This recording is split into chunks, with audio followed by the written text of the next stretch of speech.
Hello and welcome to the Introduction to Flash tutorial. This tutorial has been created using Flash CS4, although you should still be able to follow along using Flash CS3. If you're using Flash CS4, I would recommend you switch to Classic View, as that is the view I'm using and you'll find the tutorial easier to follow. Let's start by creating a new Flash file. So I'm going to go to File, New, first option, Flash File ActionScript 3, and press OK. So I've now got a blank document. Let's have a quick look at the interface.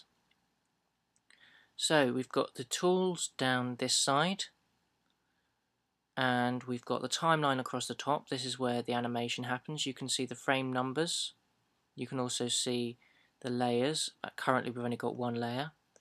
Down here we've got what we call a stage. This is where all the content of the animation goes. And over here at the moment we've got the properties window. This allows you to set the properties of either the stage or any object that you've currently got selected. If you're using Flash CS3, you may find that your properties window is down the bottom here. In this tutorial we'll also be using the library. This is where all the files are stored. If we click on this button in CS4, you should see the library. If you can't see the library, you can simply go to Window and then Library. You can find any missing panels that you accidentally lose or move, which is very easy to do, by going to Window, look for its name and just click on it. Let's start by setting the properties for the stage. If I go to Properties and click Edit, I can change the dimensions of the stage. Now for this animation I want it to be 640 by 426. You could also set the background colour for the stage here if you wanted to, but I don't need to as I'm going to use an image as the background. Press OK and you see the stage has been made bigger. We also need to set up the layers for the animation.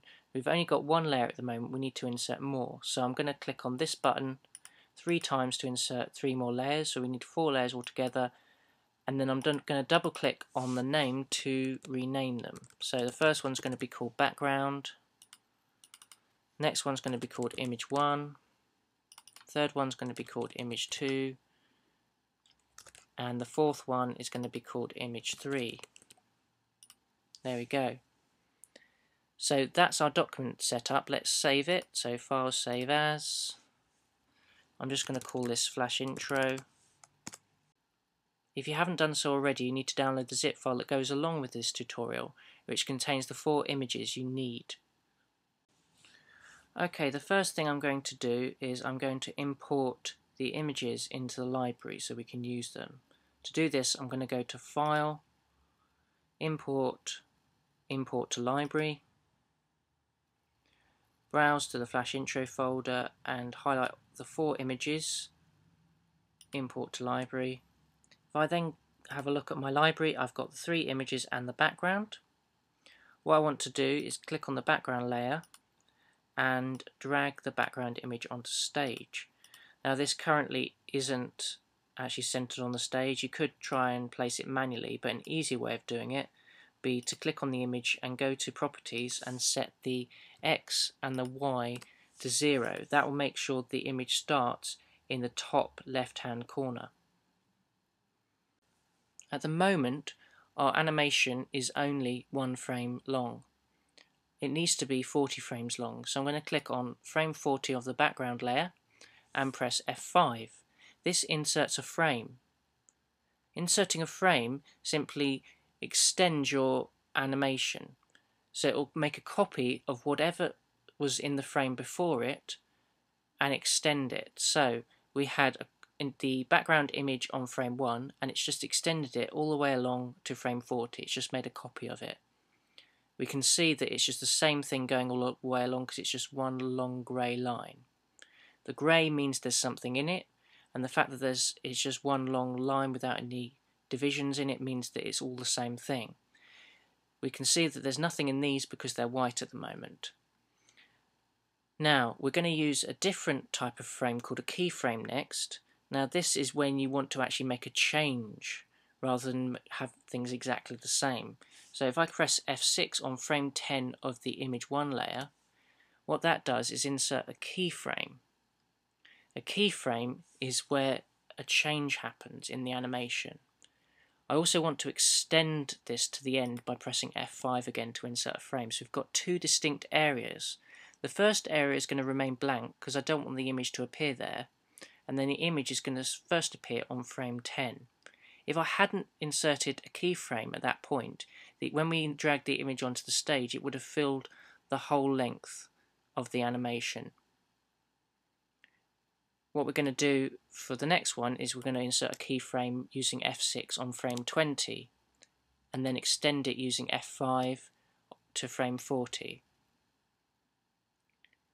Image 3 is going to start at frame 30, so F6, and then extend it to 40. So now we've got the keyframes set up, we can click on frame 10 of the image 1 layer, find image 1, and drag it onto the stage. Don't worry too much about the position at this point. Now I'm going to click on frame 20 of the image 2 layer and drag the image onto the stage, and then finally frame 30 of the image 3 layer and drag that onto the stage. There we go. So if I drag the playhead to the beginning and press enter, you can see how our animation currently plays. Okay, so the images are now in, but I'm not quite happy with their positioning. What I'm going to do is I'm just going to click on them and use the free transform tool, this one, just to rotate them ever so slightly.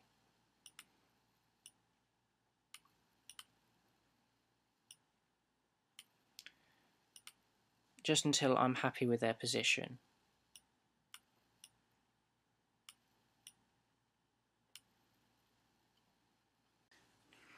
The next thing we're going to do is insert some text to the end of the animation. We're going to need to extend it because I want it to appear after frame 40. So I'm going to click on frame 50 and press F5 to extend each layer, just to make it a bit longer.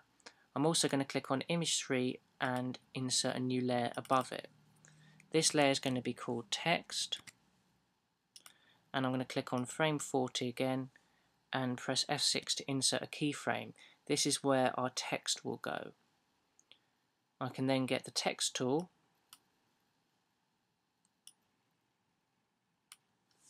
and type the text. I'm going to call this Life in Hampstead, as these pictures are of Hampstead.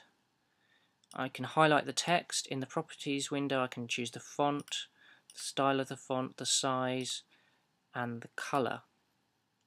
The alignment can also be chosen down here. To move the text I can then go back to the selection tool, the black arrow, and just position it. And there we go. If I drag the playhead back to the beginning, press enter, and that's it. I hope you found this tutorial useful. For more information and more tutorials, please visit classroommultimedia.com.